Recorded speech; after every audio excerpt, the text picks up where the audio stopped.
Okay, I wanted to make things a little bit more organized, or just explain a little better. When you guys do the gantry upgrade, you have to switch to the new style orbiter. Um, this is the one that I took the pad that Jake and Tom had made, and I redid the filament path, so it's completely constrained the entire way. I did those really fast TPU prints with one that wasn't even connected all the way, but this makes it way easier to print. Which Jake is organizing a group by um, to have them MJF printed, which I am complete. He talked to me before he did it, and I'm completely cool with it. So don't worry about feeling like anything like that. Um, or if you guys need, anyone that buys that kit, I do offer to either FDM or resin print these for you guys, which I have a high temp resin that's good for like over 200, and then I have a one that's good for like 160 C, supposedly. And then I mix them with a little bit of tenacious, so they're really tough. Only thing is, it's resin, so I mean, technically they're not supposed. I would think UV rays might be a problem, but as long as it's not outside, Annie should be okay.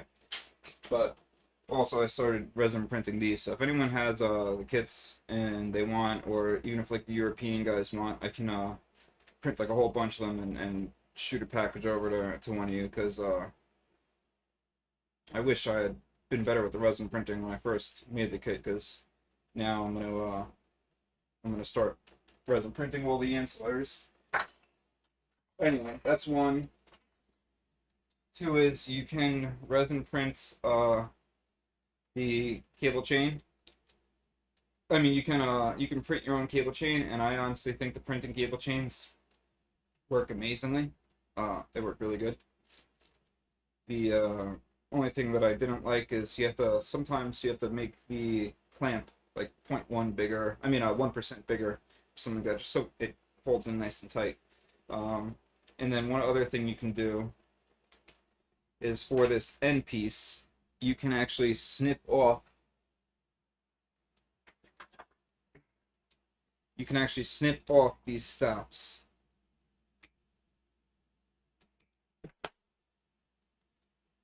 And then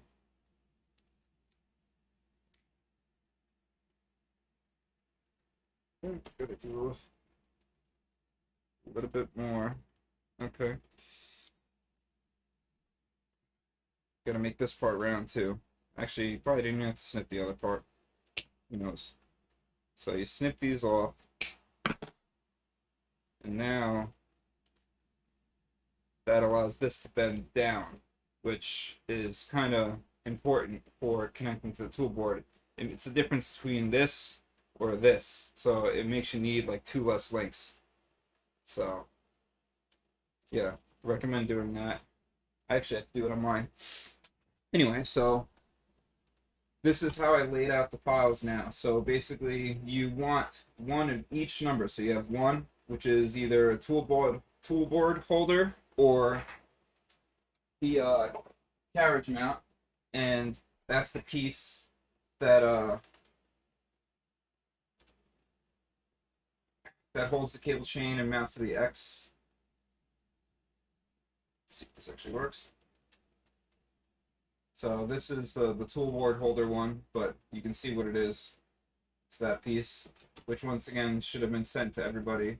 Um, and then this is the one for if you're not using the tool board. Then you need number two, which is the orbiter. Then you need number three, which is the XY joint, which is the resin printed thing that I just showed you guys. This is slow.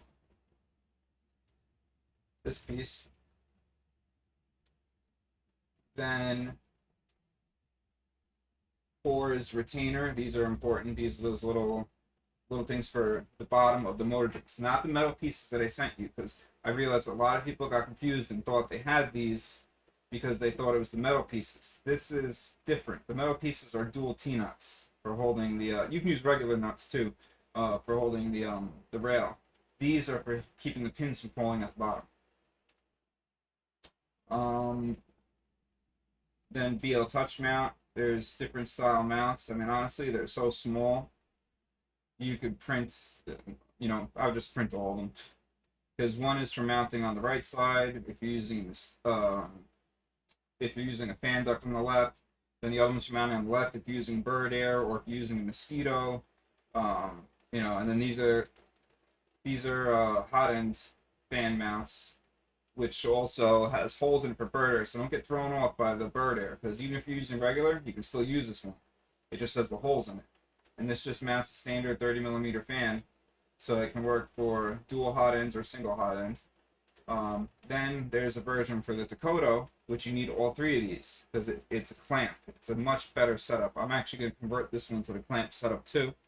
Then there's the YN stop mechanical, which is what everyone needs, unless you are changing to a optical for the Y too. The kit includes an optical for the X, so, but not for the Y. Then fan duct, which this is the left mount fan duct. There's going to be, I got to put the front mount fan duct, which is what you would use if you're doing mosquito. But honestly, if you're doing mosquito, I really recommend going bird air. It makes it a lot easier to do. Chris at Tiny Machines did an awesome install on all his machines and mosquitoes, but it took a lot of work. He put a lot of work into it. And then there's stars, which on 300, really no benefit whatsoever. On 400, if you're going for extreme speed, it can help. It's like almost a vibration damper. But honestly, the biggest benefit to this is that it holds the cable chain. It prevents it from falling down. If you don't use this, you need to take a long screw and put it through and zip tie it.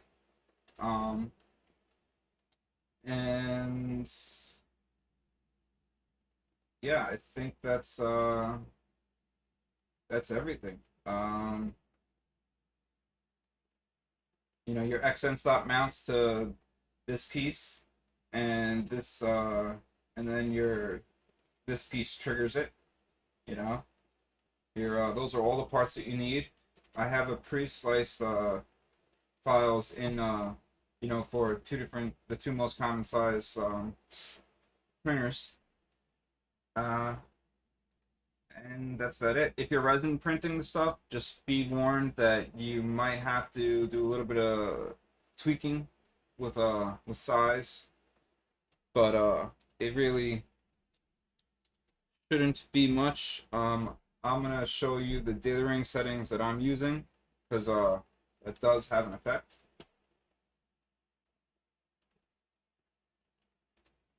You want to have anti-aliasing on. I turn off image blur. Image blur was on by default. I don't like it. I use a gray level of 4. I did a decent amount of testing, and this gives you, in my mind, this combination gave me a really good resolution. Going beyond the 50 micron while still not showing really bad stepping. So I thought it did a really nice job. This was the stock settings, which I felt it made holes really smaller than they were supposed to, and not come out clean and crisp. But and then on this one I do gray level of 0, but this, this is a 4K and this is a 2K, so take that for what it is. This probably would be similar to a 4 with a 0. I don't know, but hopefully that helps you guys a little bit. And I just wanted to show you a close up so you see how the results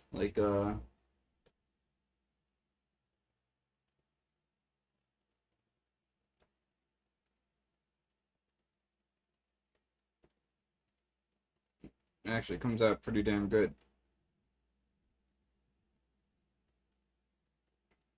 Some might like the clear blue, some might not.